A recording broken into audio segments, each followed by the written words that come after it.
大家咁即時學嚟呢一度，俾咁熱烈嘅支持我哋。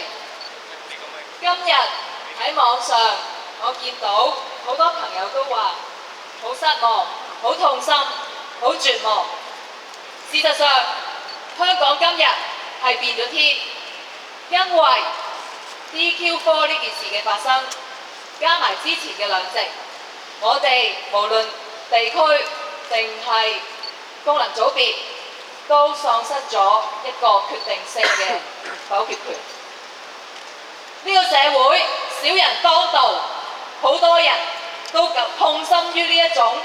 沉淪。我同大家都一樣感到痛心，但係我哋要記住，就算失望，不能絕望，因為我哋當初走出嚟，就係為咗呢片土地上面受苦嘅人而作戰嘅。今日如果我哋唔去堅守每一個戰場，我哋就此絕望，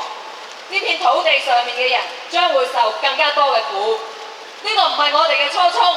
我哋係每一個戰場都唔能夠失去，